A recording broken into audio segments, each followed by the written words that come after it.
बिस्मिल्लाहिर्रहमानिर्रहीम अस्सलाम वालेकुम वरहमतुल्लाहि वबरकातुहू। दोस्तों, आप अपना यूट्यूब चैनल पाक न्यूज़ वीडियो देख रहे हैं। मैं अहमद खान। आप सब दोस्तों से गुजारिश है कि अगर आपको वीडियो अच्छी लगे तो प्लीज़ चैनल को सब्सक्राइब भी कर दें और शेयर भी करें ज़रूर। आपका बहुत बहुत शुक्रिया।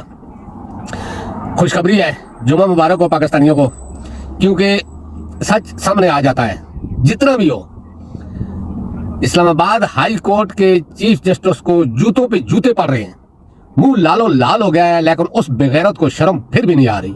उसका हर फैसला, में हर व्लॉग में ये बात कर रहा हूं कि उसकी कोई जाती दुश्मनी है इमरान खान के साथ। उसका हर फैसला सुप्रीम कोर्ट से उड़ रहा है, हर फैसला, कोई एक फैसला भी नहीं टिका है। आज तो हद हो गई, यानी कि सुप्रीम कोर्ट में इमरान खान की जमानत का साइफर वाला केस भी था और लेवल प्लेइंग फील्ड वाला भी, जो इलेक्शन में अब धांधली यानी कि प्री पोल धांधली चल रही है कि तरीके इंसाफ का कोई कैंडिडेट कागजात जमा ही न करा सके और इलेक्शन कमीशन का जो दिया हुआ टाइम है वो खत्म हो जाए।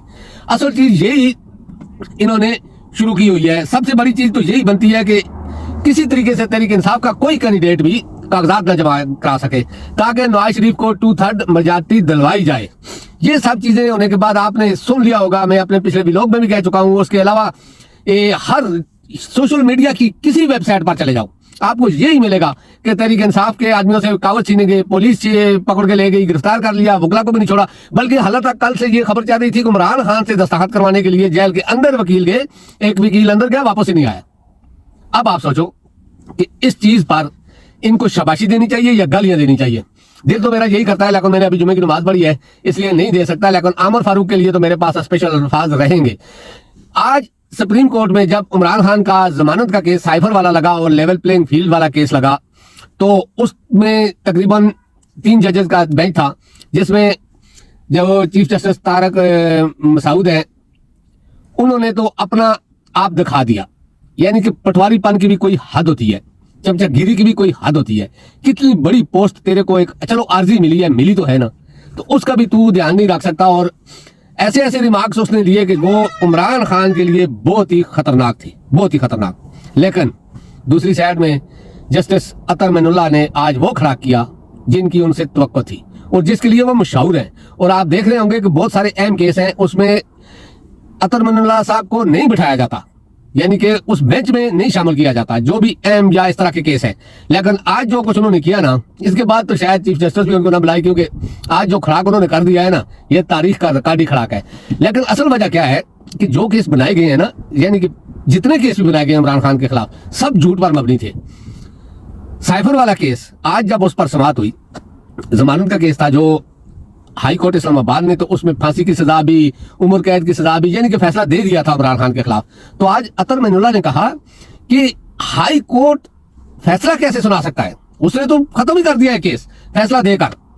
तो इसमें तो इमरान खान के खिलाफ केस बनता ही नहीं है, क्योंकि साइफर आता है वजारत खारजिया में और असली साइफर भी सारा वजारत खारजिया में होता है। इमरान खान के पास तो कुछ उसकी यानी कि चीजें लिखी हुई होंगी, इमरान खान के खिलाफ केस कैसे बनता है? ये केस तो बनता ही नहीं। अगर बनता है तो वजारत खारजा के लोगों के खिलाफ बनता है, वो कहां है?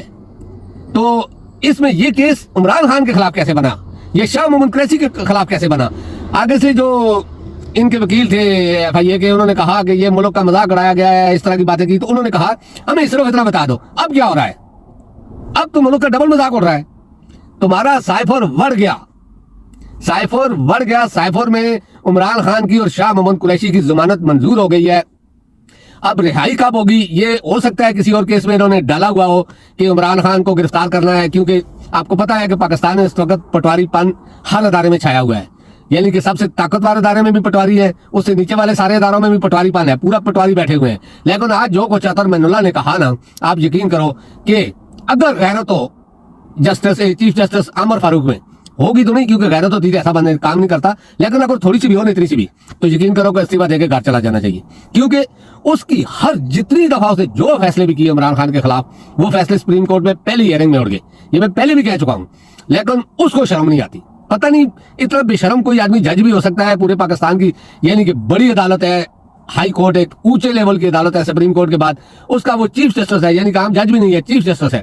तो बस कुछ ऐसा उसका बदनसीबी है कि हर आदमी उसको गाली देता है, चाहे वो किसी पार्टी से भी तल्लुक रखता है।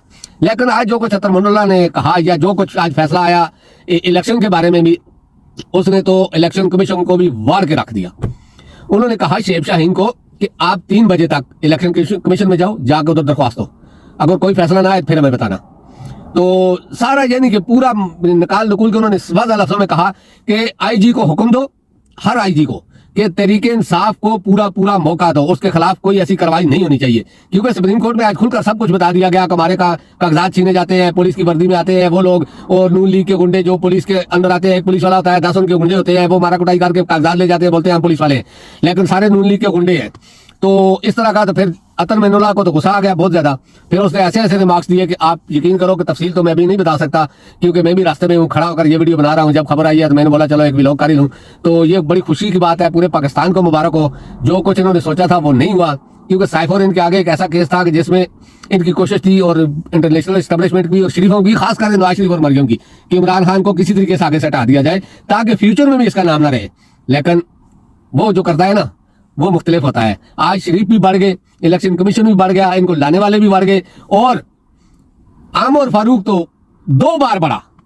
तो दोस्तों अब तक के लिए था, इंशाल्लाह नेक्स्ट व्लॉग में जो भी खबर आएगी आप तक पहुंचाऊंगा। अल्लाह पाक आप सबको अपनी ज़बान में रखे। अस्सलाम वालेकुम व रहमतुल्लाहि व बरकातहू। अल्लाह हाफिज़।